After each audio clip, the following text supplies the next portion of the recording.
नमस्कार दोस्तों, स्वागत है आप सभी का आपके अपने चैनल मैकलम यूट्यूब चैनल में। तो दोस्तों, आज की इस वीडियो में हम एमएस वर्ड के बारे में सीखना स्टार्ट करेंगे। तो अगर आपके कंप्यूटर में एमएस वर्ड इंस्टॉल है तो आप उसको ओपन करने के लिए अलग अलग तरीका को अपना सकते हैं। जैसे कि पहला तरीका होता है, आप अपने कंप्यूटर में स्टार्ट बटन में क्लिक करें और उसके बाद ऑल प्रोग्राम में जाएं, और अब जब जाएंगे नीचे की ओर तो आपको यहाँ पर दिखाई देगा वर्ड। इसमें जैसे ही आप क्लिक करेंगे तो आपके सामने एमएस वर्ड स्टार्ट हो जाएगा। ठीक है। और एक तरीका क्या होता है, अगर आपके स्टार्ट में शॉर्टकट बना हुआ है वर्ड का तो आप यहाँ पर क्लिक करेंगे तब भी ये स्टार्ट हो जाएगा। इसके ही साथ अगर आपके डेस्कटॉप में या टास्क बार में शॉर्टकट है तो आप वहाँ पर भी क्लिक करके ओपन कर सकते हैं। और अगर कहीं भी आपका नहीं बना गया शॉर्टकट, आपको प्रोग्राम में भी ओपन करना नहीं आ रहा, तो सिंपल सा एक तरीका है, शॉर्टकट के थ्रू आपको अपने कीबोर्ड से विंडो प्लस आर बटन को दबाना है और जैसे ही आप प्रेस कीजिएगा आपको एक बॉक्स ओपन हो जाएगा। उस बॉक्स में आपको लिखना है WINWORD और लिखने के बाद यहाँ पर आप ओके में क्लिक कर सकते हैं या अपने कीबोर्ड से एंटर की को प्रेस कर सकते हैं। तो चलिए, आप मैं यहाँ क्लिक कर रहा हूँ और जैसे ही आप क्लिक कीजिएगा आपको एमएस वर्ड ओपन हो जाएगा। ठीक है। और मैं आपको बता दूँ कि जो मैं स्टार्ट कर रहा हूँ वो एमएस वर्ड ऑफिस का 2024 वर्जन मैं स्टार्ट कर रहा हूँ सिखाना।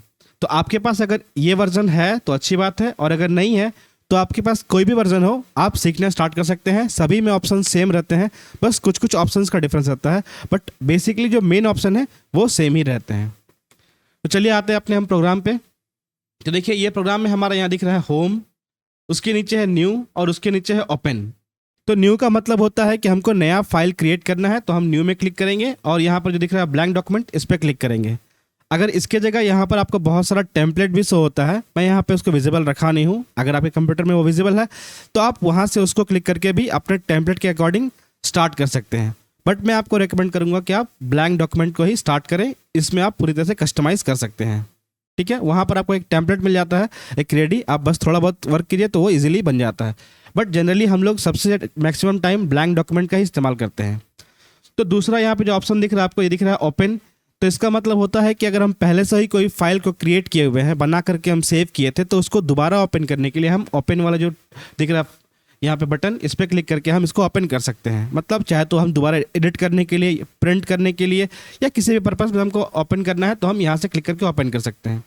तो फिलहाल तो आज हम नया क्रिएट करेंगे, तो हम यहाँ पे न्यू के अंदर जो ब्लैंक डॉक्यूमेंट है इस पर क्लिक कर लेंगे तो ये हमारा इंटरफेस ओपन हो जाएगा। ये हमारा एमएस वर्ड का कंप्लीट इंटरफेस है। अब देखिए, यहाँ पे आपको सारे ऑप्शंस विजिबल हैं, बट थोड़ा भी टेंशन लेना नहीं है, बहुत इजी ये वाला प्रोग्राम है। तो अगर आप सबसे पहले यहाँ पे जब डॉक्यूमेंट को न्यू ओपन किए हैं तो आपने यहाँ पे कोई फाइल नेम नहीं दिए हैं, तो जब फाइल नेम आप नहीं दीजिएगा तो बाय डिफ़ॉल्ट यहाँ पे देखिए आपको दिख रहा होगा document1 लिखा हुआ। तो मैं आपको बता दूं कि जो भी हम वर्ड में क्रिएट करते हैं फाइल, उसको हम डॉक्यूमेंट बोलते हैं, और इसका जो एक्सटेंशन नेम होता है वो होता है .docx। ठीक है। मतलब हम सिंपली इसको .doc ही बोलते हैं। ठीक है। डॉक फाइल भी बोल सकते हैं बहुत लोग। तो अगर आप इसको रीनेम कर दीजिएगा तो यहाँ पे आपका document1 लिखा हुआ नहीं आएगा ऊपर में, उसकी जगह पे आपने जो नाम दिया है वो लिखा हुआ आएगा। और उसके बगल में देखिए आपको 2024 वर्जन दिख रहा है यहाँ पे ऑटो सेव का, तो इसको भी आप चाहे तो ऑन या ऑफ कर सकते हैं। ठीक है। या फिर आप मैनुअली भी अपने काम को बार बार टाइम के इंटरवल पे सेव कर सकते हैं।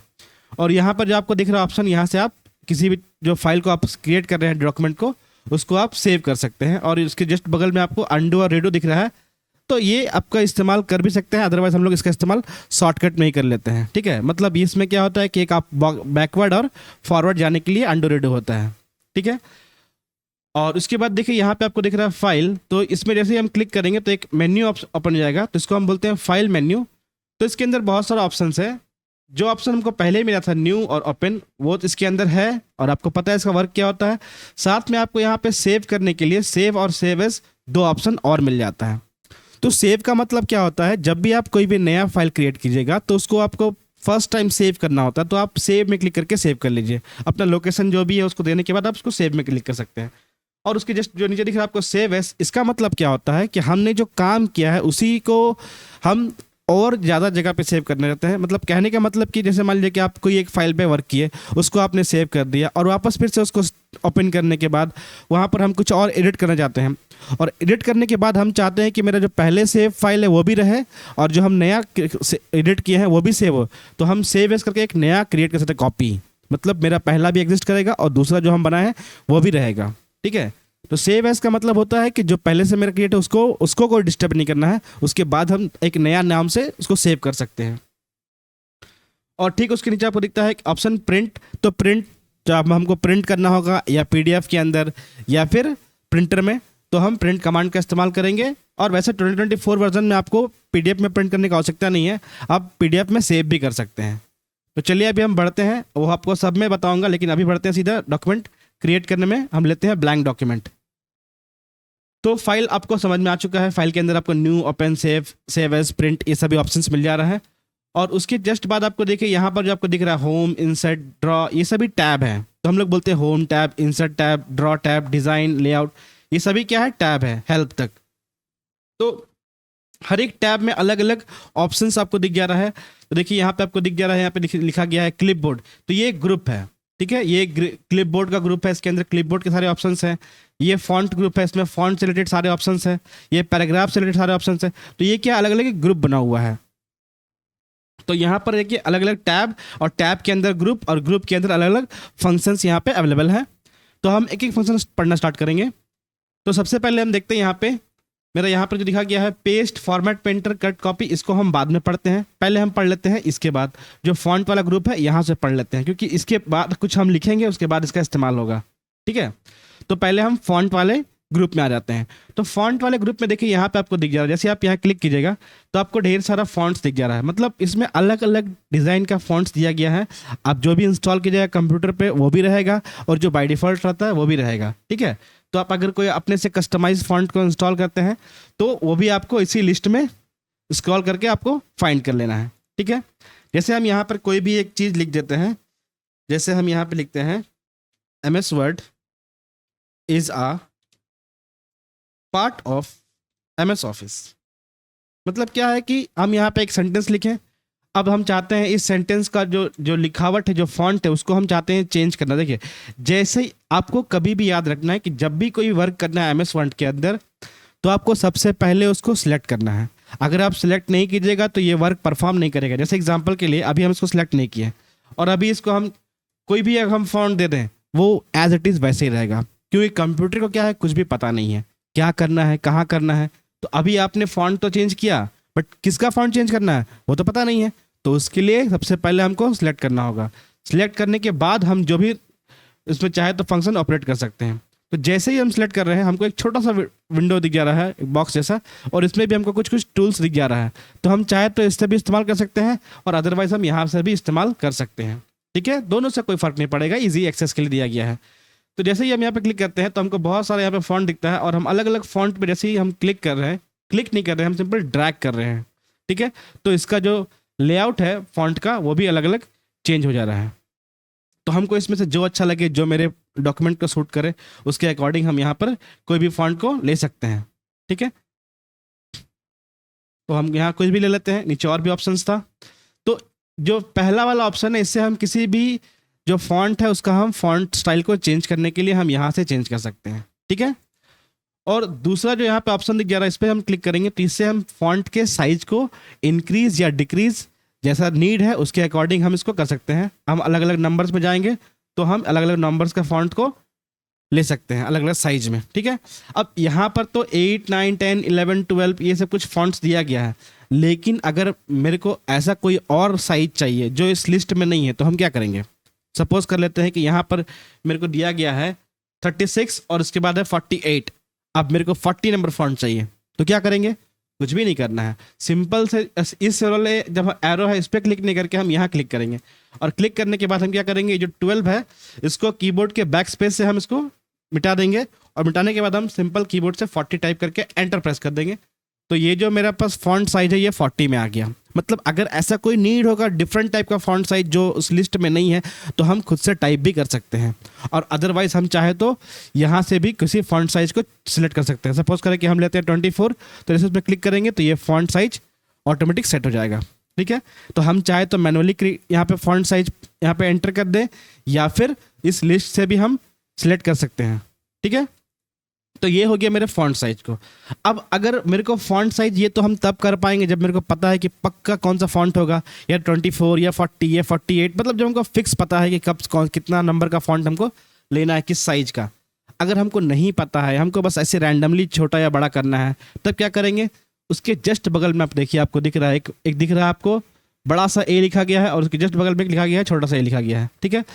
तो आप जब इस पर क्लिक करते हैं, तो जैसे ही क्लिक करेंगे तो इसका मतलब होता है फॉन्ट साइज को इंक्रीज़ करना, ठीक है। आप चाहे तो इसको जितना भी इंक्रीज़ कर सकते हैं। जैसे इस लिस्ट में 72 था, इसके बाद नहीं था, तो हम इससे आगे भी जा सकते हैं, जैसे भी 120 दिखा रहा है। और अगर हमको डिक्रीज़ करना रहा, कम करना रहा, तो क्या करेंगे, जो बगल वाले छोटा सा ये है उसमें क्लिक करेंगे, तो ये फॉन्ट का साइज धीरे धीरे कम भी होगा। हमको जहाँ पर सुटेबल लगेगा हम वहाँ पर इसको रख सकते हैं। और अगर हमको नंबर्स के अगर काम करना है फॉन्ट के साइज से, तो हम यहाँ सिंपल यहाँ से या तो सिलेक्ट कर लेंगे या फिर हम टाइप कर लेंगे, ठीक है। क्लियर है यहाँ तक। अब जो नेक्स्ट यहाँ पर ऑप्शन दिख जा रहा है, यहाँ पर आपको दिख जा रहा है, ये जो दिख रहा है इसको हम लोग बोलते हैं बोल्ड, ठीक है। अभी बोल्ड यहाँ पर आप यहाँ पे क्लिक करेंगे तो ये जो फॉन्ट है वो और ज़्यादा बोल्ड हो जाएगा, ठीक है। इसमें समझ में नहीं आया क्योंकि ऑलरेडी ये फॉन्ट बोल्ड था, तो हम यहाँ कोई और नॉर्मल फॉन्ट ले लेते हैं, ठीक है। जैसे हम ले लेते हैं एरियल। अब यहाँ पर हम बोल्ड को हटाते हैं, तो ये देखने में ऐसा लग रहा है ये सिंपल जब नॉर्मल फॉन्ट है, लेकिन अगर इसको हमको बोल्ड करना रहेगा तो हम क्या करेंगे, सबसे पहले सिलेक्ट करेंगे। सिलेक्ट करना बहुत ज़रूरी है, बिना सिलेक्शन के कुछ भी वर्क नहीं होगा एमएस वर्ड में। सिलेक्ट करने के बाद हम जो ये बोल्ड बटन दिख रहा है इस पर क्लिक करेंगे, तो ये मेरा फॉन्ट बोल्ड हो जाएगा। मतलब थोड़ा सा मुझे मोटा करना होगा तो बोल्ड क्लिक कर सकते हैं। अब हमको अगर हल्का से इटैलिक करना है तो हम यहाँ पे क्लिक करेंगे, तो ये हल्का से थोड़ा सा आपको स्लाइटली इटैलिक दिख रहा होगा, ठीक है। और अगर हमको इसके नीचे में करना है अंडरलाइन, तो हम यहाँ पे क्लिक करेंगे तो इसके नीचे एक अंडरलाइन भी हो जाएगा, ठीक है। अब जरूरी नहीं है कि हमको पूरा में ही करना है, जरूर हम जहाँ तक सिलेक्ट करेंगे, सपोज करते हैं हम सिलेक्ट करते हैं पार्ट, तो हम चाहते हैं इसको ये बोल्ड ना हो, तो हम जितना में सिलेक्ट करेंगे उतना में ही वर्क परफॉर्म होगा। जरूरी नहीं कि हमको सारा में ही करना पड़ेगा। जैसे हम एमएस ऑफिस में चाहते हैं कि ये इटैलिक ना हो, तो इटैलिक नहीं होगा। मतलब जितना पार्ट मेरा सिलेक्शन होगा उतना पार्ट में ही हम इसको ऑपरेट कर पाएंगे।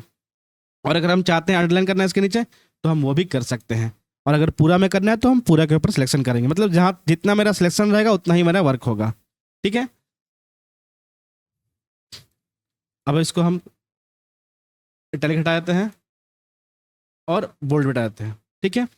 तो अभी हम क्या किए, अभी हम फॉन्ट को सेट करना सीख गए, फॉन्ट के साइज को सेट करना सीखे, बोल्ड इटैलिक अंडरलाइन करना सीख गए, और फॉन्ट को हम रैंडमली इंक्रीज या डिक्रीज छोटा बड़ा करना भी हम सीख गए।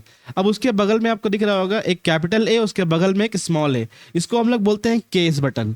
इससे क्या होता है, आप किसी भी फॉन्ट का केस को आप चेंज कर सकते हैं। जैसे sentence case, lower case, upper case, capitalize each word या टॉगल केस, यहाँ पर बहुत सारा ऑप्शंस यहाँ पे दिया गया है। तो जैसे यहाँ पे ऑप्शंस ये परफॉर्म करेगा, देखिए उसी प्रकार से ये लिखा गया है। सेंटेंस केस का मतलब क्या होता है कि जो सेंटेंस का जो पहला लेटर रहेगा वो कैपिटल होगा। लोअर केस का मतलब क्या होता है कि सारा लेटर स्मॉल होगा। अपर केस में सारा कैपिटल होगा। और कैपिटलाइज ईच वर्ड मतलब हर एक वर्ड का जो पहला लेटर है वो कैपिटल होगा। और टॉगल केस में पहला वाला वर्ड का जो पहला लेटर है वो स्मॉल होगा, बाकी कैपिटल होगा। तो हम इसको करके देखते हैं। तो सेंटेंस केस में जैसे हम क्लिक किए तो देखिए यहाँ पे मेरा एम बड़ा है, इसके अलावा बाकी सारी स्मॉल है, ठीक है। और अगर इसका हम केस चेंज करते हैं लोअर केस में, तो सभी स्मॉल हो गया, ठीक है। और इसके बाद हम क्लिक करते हैं अपर केस में, तो सारा के सारा कैपिटल लेटर में आ गया है। और इसके बाद हम क्लिक करते हैं कैपिटलाइज ईच वर्ड, इसका मतलब हर एक वर्ड का पहला लेटर कैपिटल हो जाएगा, ठीक है। और एक और ऑप्शन बच रहा लास्ट में टॉगल केस, इसमें क्लिक करेंगे तो पहला वाला स्मॉल, उसके बाद वर्ड का सारा लेटर कैपिटल हो जाएगा, ठीक है। जैसे यहाँ दिख जा रहा है ऑफिस में ओ स्मॉल है और बाकी सारा पार्ट कैपिटल में है, ठीक है। पार्ट में भी तो हम चाहे तो किसी भी फॉन्ट का केस को चेंज करने के लिए हम जो यहाँ पर केस बटन है वहाँ से भी हम सेट कर सकते हैं, ठीक है। और उसके बाद अभी यहाँ पर इसको हम कर देते हैं नॉर्मल में। सबसे पहले सेंटेंस केस ले लेते हैं। अब हम देखते हैं, अब इसमें हम क्या करते हैं, ये जो दिख रहा है हमको यहाँ पर, यहाँ से हम किसी भी फॉन्ट का हम साइज चेंज करते हैं, ठीक है। फॉन्ट का स्टाइल को हम यहाँ से कुछ भी अगर हमको थोड़ा सा और ज़्यादा डिफरेंट करना है तो हम यहाँ पर जा करके इसको बदल सकते हैं, ठीक है। ये पुराने वाले वर्जन में आपको ये ऑप्शंस नहीं मिलेगा। ये आई थिंक 2016 से स्टार्ट है, 2016 के पहले का वर्जन है तो आपको शायद ना मिले, और शायद 16 के वर्जन में ये आप शायद अवेलेबल है। और 2024 में तो अवेलेबल है, यहाँ पे दिख रहा है। ठीक है, तो आप यहाँ से अपना फॉन्ट का और ज़्यादा कस्टमाइज़ कर सकते हैं जो आपको रिक्वायरमेंट, जैसे आउटलाइन, शैडो, रिफ्लेक्शन, ये सभी आप यहाँ से सेट कर सकते हैं। जैसे हम यहाँ पे देख लेते हैं, सपोज करके यहाँ पे हम ये लब फॉन्ट लिए तो ये मेरा लिखावट था वो इस प्रकार का बन गया। ठीक है, और हम अगर चाहे आउटलाइन को चेंज करना तो हम आउटलाइन को भी चेंज यहाँ पे कर सकते हैं। जो मेरा आउटलाइन है, पहले देखिए अभी रेड है, फिर येलो है, ग्रीन है, मतलब जैसा मेरे को ज़रूरत है हम उसके अकॉर्डिंग इसका आउटलाइन सेट कर सकते हैं। इसका शैडो को हम चेंज कर सकते हैं जैसा मेरे को चाहिए, जो मेरा रिक्वायरमेंट है। ठीक है, अलग अलग शैडो भी है। रिफ्लेक्शन को भी हम चेंज कर सकते हैं। ठीक है, तो इस प्रकार का भी हम यूज़ करें। इस प्रकार से हम ग्लो भी चेंज कर सकते हैं, अगर हम चाहे तो कोई ग्लो रखना, कोई डिफरेंट, वो भी हम कर सकते हैं। तो यहाँ बहुत सारा ऑप्शन दिया गया है, ये सभी का हम इस्तेमाल कर सकते हैं अपने फॉन्ट को और ज़्यादा बेहतर लुक देने के लिए। अब इसके जस्ट नीचे आता है, नीचे तो नहीं, इसके बगल में आपको ऑप्शन दिया जाता है हाई कॉन्ट्रास्ट ओनली। अब यहाँ पर क्या हो जाता है कि आप किसी भी जो आपका जो सिलेक्शन है उसके जो बैकग्राउंड को आप कोई भी कलर सेट करते हैं, जैसे हम लोग ना हाईलाइट करना, जस्ट उसी तरह का ये वर्क करता है। आप किसी भी सेंटेंस को, कोई वर्ड को आप हाईलाइट करने के लिए आप इस तरह से ये हाईलाइट कलर का इस्तेमाल कर सकते हैं। ठीक है, यहाँ पे जो भी कलर आपको दिया गया है इसमें से आप इस्तेमाल कर सकते हैं। और यहाँ पर से आप क्या कहते हैं, जो आपका टेक्स्ट है उसका कलर को आप यहाँ पर सेट कर सकते हैं। ठीक है, ये तब वर्क करेगा जब आपके पास सिलेक्शन होगा। ठीक है, सिलेक्ट करने के बाद आप यहाँ पर कोई भी रंग को जो आपको अच्छा लग रहा है या आपके जो डॉक्यूमेंट में सूट कर रहा है, आप उसके अकॉर्डिंग यहाँ पे इसको सेट कर सकते हैं। आप मतलब आपके फॉन्ट के कलर को। ठीक है, और अगर हम यह सभी यहाँ पर सपोज कीजिए कि हम यहाँ पे कुछ कुछ वर्क कर लेते हैं थोड़ा सा इसको, तो अब हम चाहते हैं कि इसको जो भी इस पर हम लेआउट किए हैं वो सभी इसको हटा देना। ठीक है, जो भी हम किए इसको बाय डिफ़ॉल्ट करना। तो ये जो आपको बटन दिख जा रहा है इस पर हम क्लिक करेंगे तो ये सारे फॉर्मेट्स को क्लियर कर देगा। देखिए जैसे मेरा लिखा गया था इनिशियल वापस चला गया, इसमें कोई भी डेकोरेशंस नहीं है। ठीक है, अगर हम डेकोरेशन को अगर चाहते हैं वापस से इनिशलाइज करना तो क्लियर ऑल फॉर्मेटिंग में क्लिक करेंगे, सारा जो मेरा डिज़ाइन था वो सभी हट जाएगा। ठीक है, तो दोस्तों आज की वीडियो में इतना ही। ये वीडियो काफ़ी इन्फॉर्मेटिव रही है। अगर आपने इसको ध्यान से देखा होगा तो आपको बहुत कुछ सीखने को मिला होगा। फिर भी अगर कोई परेशानी हुआ है, आपको कुछ समझने में कोई दिक्कत हुआ है, तो आप नीचे हमें कमेंट कर सकते हैं और आप वीडियो को लाइक भी कर सकते हैं। और दूसरों को बताने के लिए इसे आप शेयर करें ताकि बहुत सारे लोग इजीली कंप्यूटर को सीख सकें।